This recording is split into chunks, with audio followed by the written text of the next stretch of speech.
Hello Divine Being, my name is Juha Riverhill and you are warmly welcome to my YouTube channel. Today I'm going to speak about something which is a really interesting topic, but it's also really important in spirituality. And the topic is egolessness, and why should we be egoless, and why some spiritual directions and spiritual teachers are speaking about that, and what kind of a trouble we have in this. And I think it's an illusion. And I'm going to explain now simply and shortly why.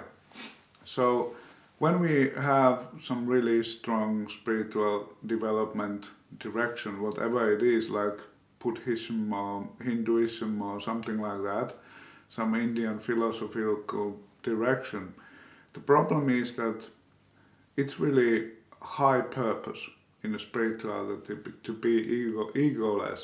But as a human beings, if we are totally egoless, we cannot develop because our ego is our greatest teacher.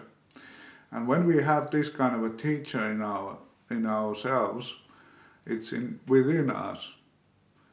So why do we have that kind of a particle in us?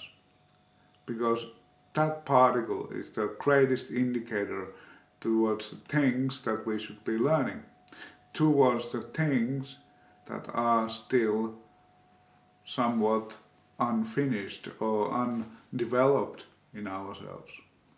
But if we die our ego or we take away our ego, our development will completely stop. There will be total stop, like a blackout, and that is also not so wise thing to do to yourself. So, for example, if you've been thinking in a spirituality that you should be egoless, and that is enormous. That is enormous mountain to climb. Being egoless is a high value, but not for a human being. For a spiritual being, maybe yes, and it is. But as a human beings, we should be developing our ego towards unconditionality. And what that does mean is that as a human beings, we should be like an image of a God. Bible is saying so, and many other spiritual books is that we've been created to be the image of God or image of the Creator. What is that image? It's about that we are forgiving.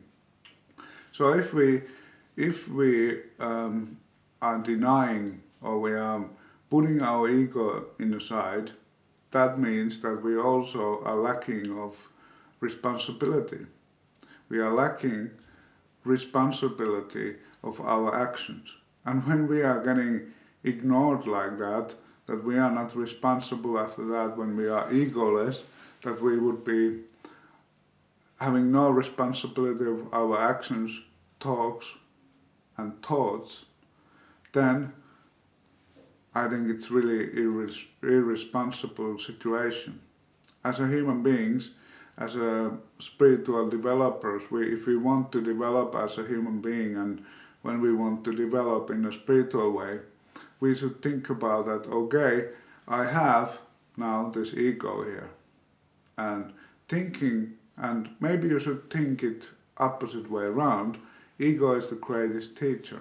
And when you think like that, or you think that ego is your best mirror, mirroring your weaknesses and your faults and all the things that you should be developing. And if we keep as a highest virtue that we should be egoless in this life, then I think we are living in illusion. And illusion comes from that if you think that now I'm meditating or doing some spiritual practices that take me away from the ego state, okay, that is really important that we connect to our higher self and inner divine being and whatever. That is really important.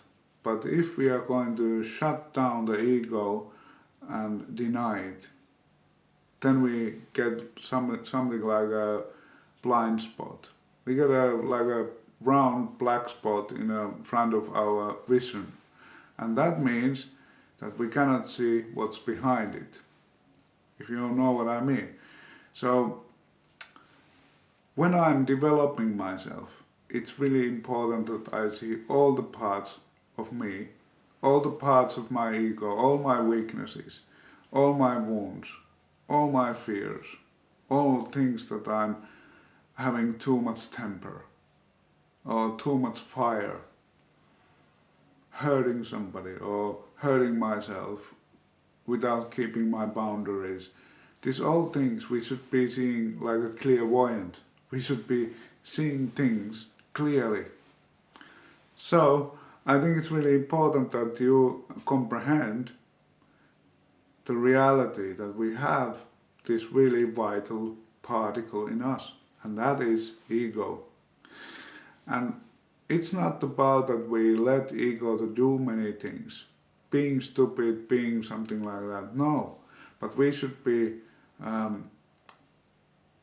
forgiving to ourselves. We should be understanding the ego, and it's going to be less violent. It's going to be less stupid if we start to listen to ego. As I said, the ego is the greatest teacher. What do you do when you meet the greatest teacher? You start to listen to him or her. You start to listen to your teacher. You start to respect your teacher. Not as ego is a good tool, but not a good master. So what we need to do is we need to govern ourselves. We need to maintain the whole thing. We are not, it's like a fire. If you let fire to be the master, you get a bonfire, you get whatever, a forest fire.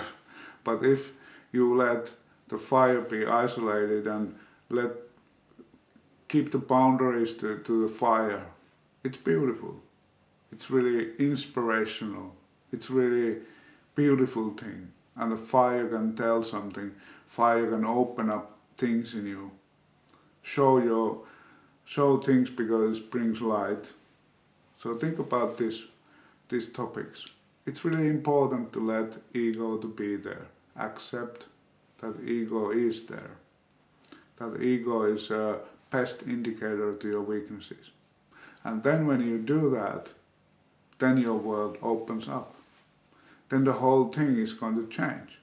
And then if you have this kind of, let's say, illusion that you should be egoless, meditate and leave body and going into some kind of, let's say, which is really important to go to samadhi, for example, the state of enlightenment, or go into state of bodhisattva, or going to the stage of Buddha. Those are really important. But important to whom? As a human being, if you want to develop, don't leave your stuff behind and go away from your body. It's useless. Then you just have to come back here and learn your life lesson still. And without ego, we cannot do that, because ego is showing us our weaknesses, showing us what is lacking in us, that we are not getting enlightenment or getting into right samadhi. Those kind of things are really important. So don't put your ego aside, please. Wake up and think about it. Okay, what is my ego now mirroring to me? So, like I'm saying, that when, as a human beings, we are all the time mirroring from us, from our heart, from our ego, our weaknesses, all the blind spots and all the things that we should be concentrating on. And then other people, the world, the life will bring them to you. And also other person has many teachers have said, other person is the greatest teacher for you. But who sent that message to your greatest teacher? It was your another greatest teacher, your ego. Ego is the one that is reflecting things out from you. And then when other person is mirroring you that, okay, I have this and that weakness, usually it triggers you. You get triggered by that. That person is irritating you, or that person is insulting you, or that person is doing this and that. And when person is doing that, it means that it's not because of that person is not irritating you, but triggering you. And it's really important we have a trigger. You cannot pull the shotgun without trigger, right? And when you pull the trigger, then your temper or something else comes out from the pipe hole, yes? But when we are thinking about, that is only the reaction that trigger does. And behind that, there's some reason that is causing it. And it's something in you that hasn't been heard, hasn't been loved in you. But then, if you think you should be all the time egoless, like I said, it will bring you the moment or the spot. It's like a blind spot that then it will block you the view into your own faults, into your own illusions, your own fears, your own bitterness, to your own hatred. Hatred is a strong word, but it's saying that you don't like somebody, you don't like something in you. I hope you got some ideas and point of views to topic of egolessness. I hope that you stay true to your heart.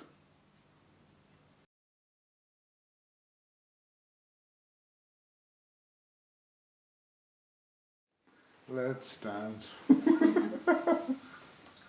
No thanks.